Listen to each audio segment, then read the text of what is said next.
Ladies and gentlemen, welcome to the Rogers Kakasungura YouTube channel. Today marks a beginning of a new chapter. Why? Because, William Ruto thinks Raila is very stupid. From the sentiments made from Kenya Kwanza, to me, those guys think Raila is old enough and he can't think beyond what they know. When Raila Odinga decided to call off the maandamano, there was some, because Baba is a man who wants peace, there were some agreements that were made. Yes, A, B, C, D. They were not met. Up to now, the bipartisan committee has no leader. They selected a bipartisan committee with no leader. There is no chair. This shows non-commitment to the Kenya government itself, to the Kenya Kwanza government. And I'm happy because today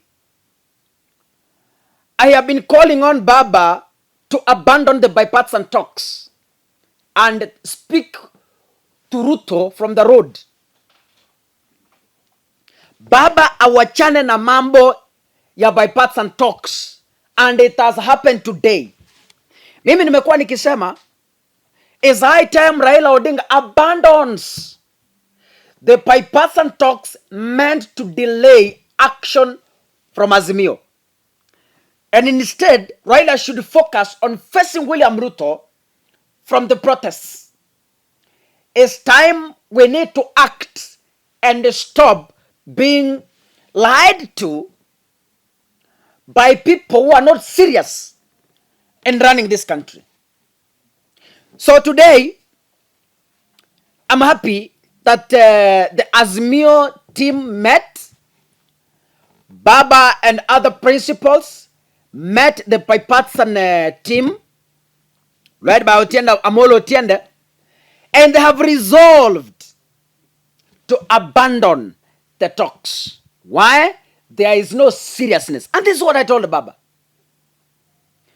I told Baba long ago that yes, Baba William Ruto is not serious. Wakati niliona wameteua member of parliament wa Azimio to go and engage Azimio, that list alone I saw from Kenya Kwanza, it was a red flag on me. I just dismissed it dead on arrival. How do you expect people like Ezio Kenyuri to go and face Otiende Amolo? Honestly speaking, what will they discuss? I'm not humiliating the lady, but then these are people who are freshers in politics. What they don't even understand they don't even understand the Kenya Kwanza manifesto into details. These are the people you are sending to one engage in Otiende Amolo, akina Meli Odhiambo. So, ladies and gentlemen, Baba should focus on the streets. It is maandamano and nothing else. The demand is open the servers, we confirm. Though the Kenya Kwanza ni kichwa ngumu, it doesn't want to open the servers by all means possible. It doesn't want to. To them, it's an impossibility. But Baba should focus on pressing these people.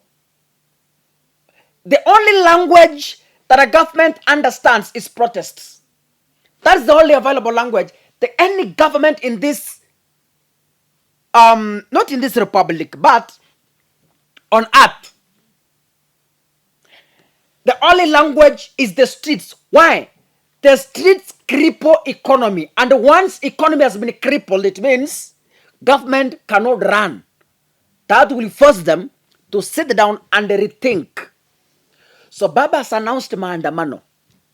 And Baba said there is no retreat, there is no surrender. We are ready. But as even that happens, remember we have a country to build. We don't want to destroy the Kenya's legacy. Lakini tufanye haya with a goal, getting back what belongs to the people. Power belongs to the people. This is a fact that no one will ever deny. Power belongs to the people.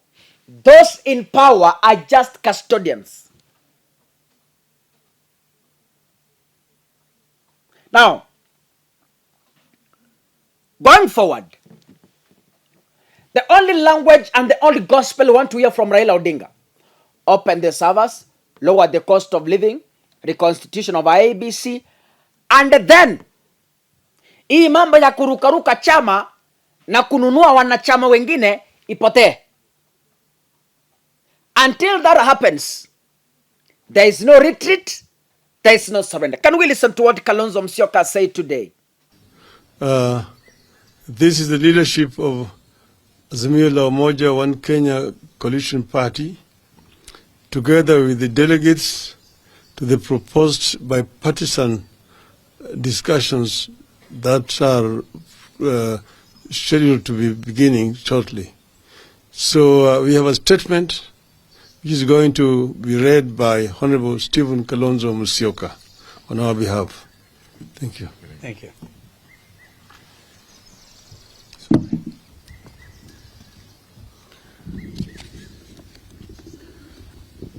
Ladies and gentlemen, this morning, or is it up to late this afternoon, the leadership of the Azimio la Umoja One Kenya Coalition Party, including those from the Houses of Parliament, met with our delegates to the envisaged national dialogue to review developments on the envisaged talks.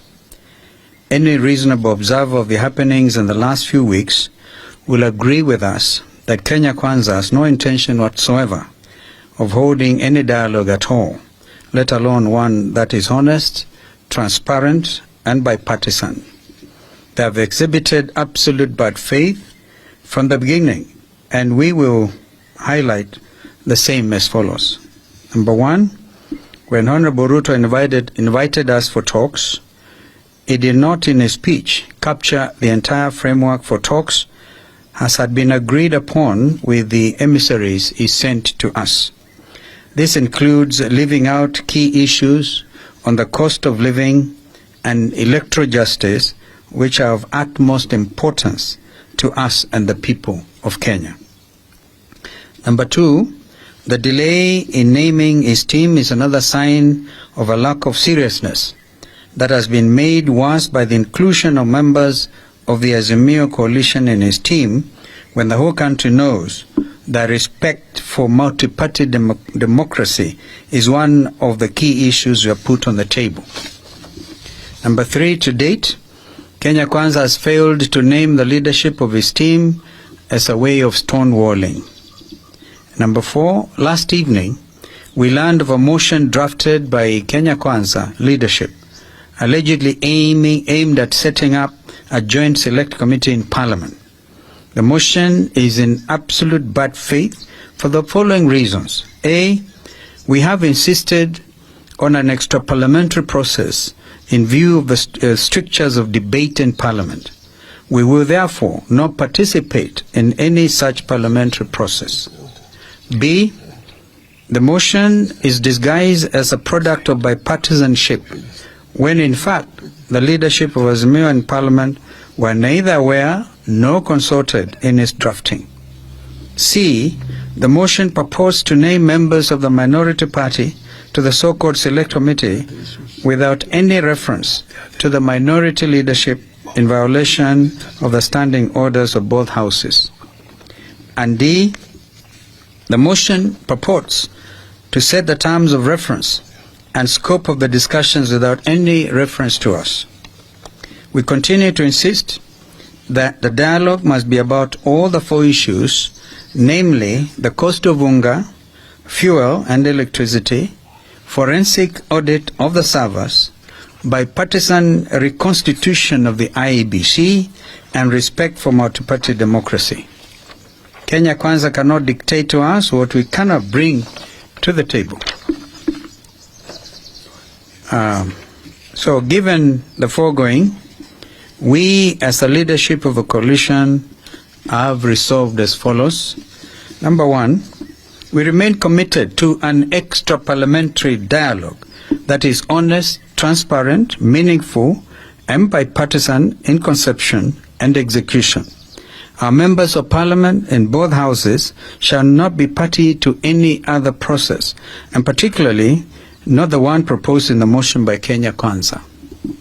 Number two, we have instructed the chairperson of our team, Senior Counsel Otiendo Molo, to formally invite the Kenya Kwanza team for a meeting to set the ground rules for the talks. Number three, our issues remain what we said before, and they are reduction in cost of unga, fuel, electricity, and school fees, opening and audit of IEBC servers, bipartisan reform and reconstitution of IEBC, reinstatement of the 4 IEBC commissioners, and end to the buying of MPs, which threatens multi-party democracy. Number 4, we reiterate the call that the regime must immediately take up the hospital bills of all Kenyans who sustained injuries as a result of police brutality during the recent protests and demonstrations, and pay reparations for those who lost their property and their lives. Number 5, that the coalition shall resume its weekly protests at the end of Ramadan, and further communication in this regard will follow. I thank you. Good. Sawa. Maswali tafadhali, kama kuna swali. Pengine baada ya iftar. Asante. I think maelewa hii kitu ni continuous, very very clear. So karibuni sana.